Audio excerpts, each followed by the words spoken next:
भगवान बाबा हनुमान जी को प्रणाम।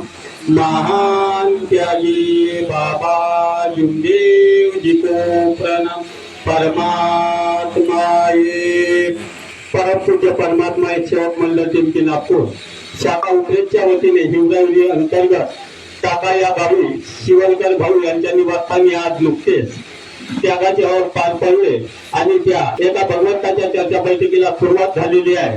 तर या चर्चा बैठकीमध्ये सुरक्षेचे विधाता स्वयं भगवान बाबा हनुमानजी उपस्थित आहे। भगवंताला प्रणाम। तसेच आपले सद्गुरू मान त्यागी बाबा जुमदेव उपस्थित आहे, बाबाला प्रणाम। तसेच आपली लाडकी वाराणसी आहे, स्वयं उपस्थित आहे, आईला सुद्धा नमस्कार। संपूर्ण मन सेवक सेविका बालसेवक सर्वांना माझा नमस्कार। बाबाच्या बंधूंनो, आपल्याला माहितच आहे की संपूर्ण हा परिवार जो आहे वाईट व्यसनामुळे दुःखामुळे आणि दारिद्र्यामुळे डुलला हे सर्वांनाच माहित आहे। पण आताच आपल्याला शिवणकर भाऊंनी सांगितलं की त्यागामध्ये माझ्या परिवारामध्ये काहीतरी दुःखाचे परिणाम तयार झालेले होते।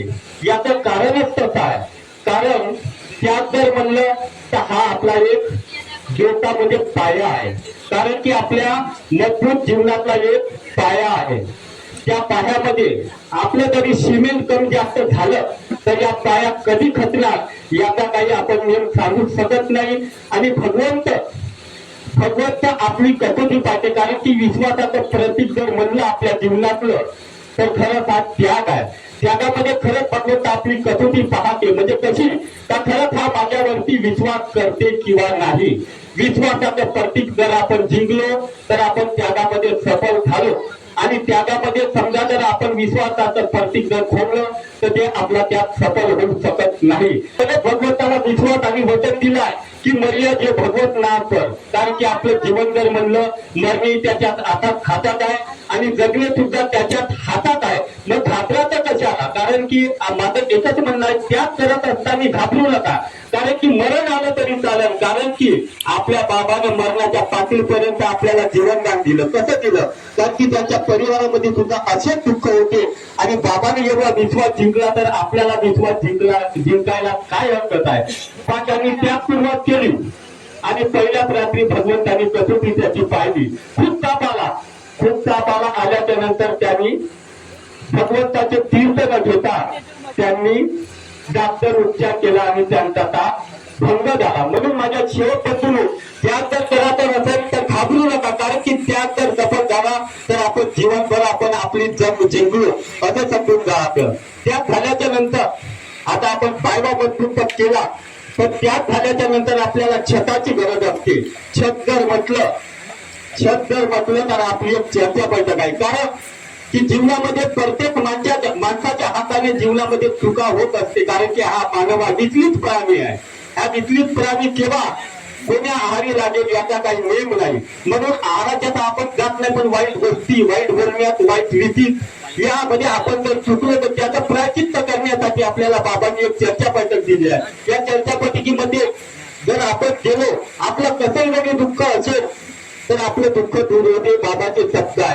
कारण की काही चुका आपण कार्यकर्त्यापर्यंत जाऊ देत नाही आणि आपण दुःखामध्ये असतो, तर त्या चुका आपल्याला आपण चर्चा बैठकीमध्ये सोडवू शकतो आणि सोडवतो। आणि एक बाबांनी सांगितलं की जीवनामध्ये जर आपल्याला खरंच भगवत कृपा जागृत ठेवायची असेल तर आपल्याला कशाची गरज आहे, आपल्याला पैशाची गरज नाही, थोड्या चांदीची गरज नाही, आपल्याला फक्त गरज आहे एकतेची आणि आई वडिलांच्या सेवेची। कारण की आपली एकता जर टिकली तर भगवत कृपा आपण आपल्यापाशी सदैव राहू शकते। एकता जर आपल्या भंग झाली तर आपल्यापाशी भगवंत कधीच उभा राहू शकत नाही, कारण की हे माझे अनुभव आहे आणि मी अनुभव घेतलेले आहे। अनुभव पहा, कारण की आपल्याला खरंच भक्ती जर आपल्यापाशी ठेवायची असेल, आपल्या आई वडिलांची सेवा करा, परिवारामध्ये एकता द्यावा। कारण आई वडिलांची सेवा म्हणजे कसं, जन्म देणारे आपल्याला आई वडीलच आहे आणि भक्ती करून देणारे सुद्धा आपल्याला आई बाबा आणि आई वडीलच आहे। कारण की भक्ती देणारे कोण आहे, भगवंत प्राप्त करून देणारे कोण आहे, बाबा आणि आई आहे। म्हणून म्हणतो का ज्याचा परिवार साधला त्याला सगळंच काही मिळालं। म्हणून मी एक आईवरती गीत सादर करतो। जन्म तो मला दिला